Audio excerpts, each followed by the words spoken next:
पतरातू का सीना, एक झील की कहानी। The heart of Patratu, a story of a lake. Jharkhand की धरा पर पहाड़ों के आंचल में बसा है रमणीय पतरातू डैम। ये कोई साधारण जलाशय नहीं, बल्कि अपने अतीत, वर्तमान और भविष्य को समेटे हुए एक कहानी है। इस कहानी में शामिल हैं जमीन से जुड़े किसान, बिजली जलाने का सपना देखने वाले इंजीनियर, पर्यटन की राह देखते हुए युवा और वो पहाड़ियां और जंगल जिन्होंने इस कहानी को अपनी छाया में पनपने दिया।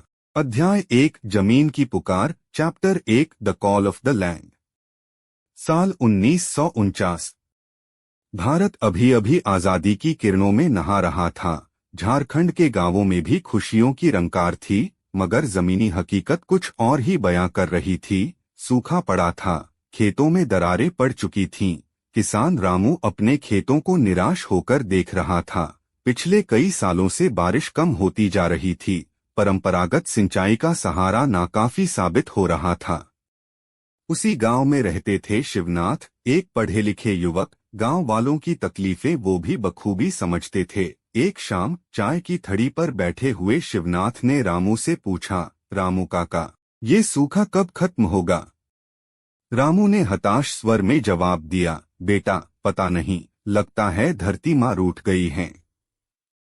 शिवनाथ गंभीर होकर बोले, नहीं काका, सूखे को खत्म किया जा सकता है। मैंने पढ़ा है कि बांध बनाकर पानी का संचय किया जा सकता है।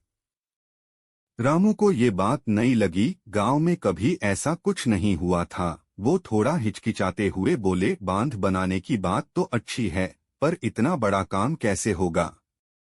शिवनाथ ने दृढ़ निश्चय से कहा, कामयाब होंगे काका, आप सबका साथ मिला तो जरूर होगा।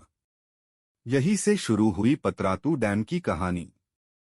शिवनाथ ने गांव वालों को इकट्ठा किया, मिलजुल कर उन्होंने योजना बनाई। जमीन अधिग्रहण का मुद्दा था, पर किसान अपनी जमीन सिर्फ इस भरोसे पर देने के लिए तैयार हुए कि इससे उनका भविष्य बदल जाएगा।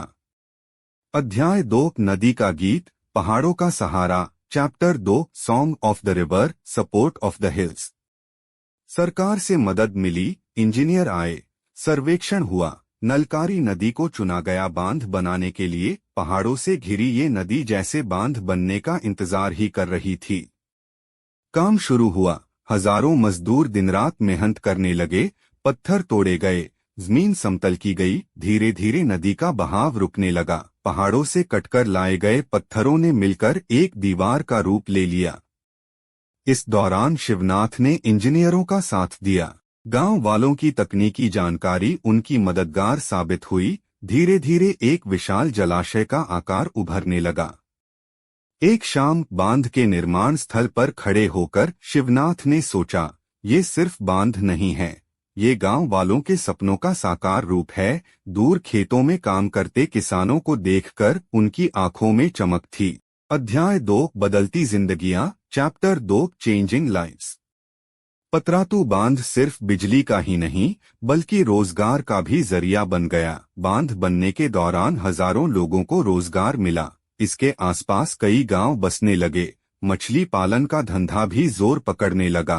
नलकारी नदी के मीठे पानी में मछलियां पलने लगीं, जिससे स्थानीय लोगों की आमदनी बढ़ी। बांध के किनारे बाजार लगने लगे, जहां ताजी सब्जियां, मछलियां और हस्तशिल्प की चीजें मिलने लगीं। पर्यटन को भी बढ़ावा मिला। पहाड़ों से घिरा ये खूबसूरत बांध लोगों को अपनी ओर खींचने लगा। सर्दियों में तो यहाँ पिकनिक मनाने वालों का तांता लगा रहता था। बांध के पास ही बोटिंग की सुविधा भी शुरू हुई, जिसका लुत्फ उठाने दूर दूर से लोग आने लगे। अध्याय 3, लता और सपना। चैप्टर 3, लता एंड सपना। पतरातू बांध के किनारे बसे एक छोटे से गांव सोनाडीह में रहती थी लता। लता पढ़ी लिखी लड़की थी, मगर गांव में ज्यादा पढ़ने का रिवाज नहीं था। उसके पिताजी मछुआरे थे, जो बांध में मछली पकड़कर बेचते थे। लता को भी बचपन से ही मछली पकड़ने में मदद करनी पड़ती थी। वो चाहती थी कि पढ़ लिख कर कुछ बने, मगर घर की हालत ऐसी नहीं थी। एक दिन पतरातू बांध के पास टूरिस्ट हट में काम करने वाली सपना लता से मिली। सपना कॉलेज की पढ़ाई कर रही थी और पार्ट टाइम नौकरी भी करती थी। लता ने सपना को अपना हाल बताया। सपना ने लता को हिम्मत दी और बताया कि गांव में ही सरकार की तरफ से पढ़ने वाली लड़कियों को छात्रवृत्ति मिलती है। सपना की बात सुनकर लता की आंखों में एक उम्मीद की किरण जगी।